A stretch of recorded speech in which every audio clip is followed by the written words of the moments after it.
Direction l'Espagne à présent. Elle a annoncé il y a quelques jours un plan de régularisation massif de plusieurs centaines de milliers de personnes sans papier.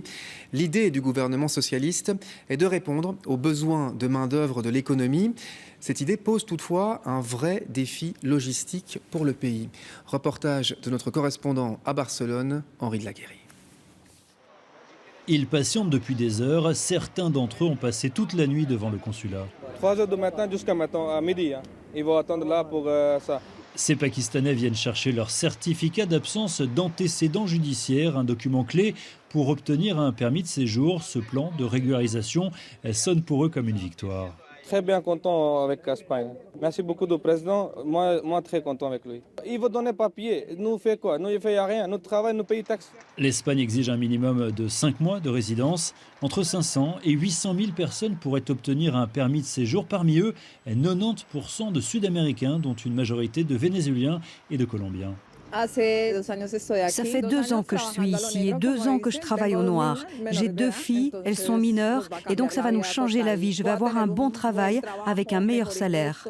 Je suis arrivée ici il y a 1 an et demi. J'ai donc commencé les démarches pour cette nouvelle vie qui m'attend. J'aurai enfin un statut, un bon emploi et je vais pouvoir progresser dans un pays qui n'est pas le mien mais qui m'ouvre ses portes et m'aide à devenir quelqu'un. Ces régularisations répondent aux besoins de l'économie espagnole. La construction, le tourisme, les services à la personne ou l'agriculture peinent à recruter. Les syndicats, le patronat, mais aussi l'Église catholique réclamaient la mesure. C'est une reconnaissance de la dignité humaine et une opportunité de collaborer au bien commun. Beaucoup de personnes qui travaillaient déjà ici mais ne payaient pas d'impôts peuvent, à partir d'aujourd'hui, entamer un processus de régularisation.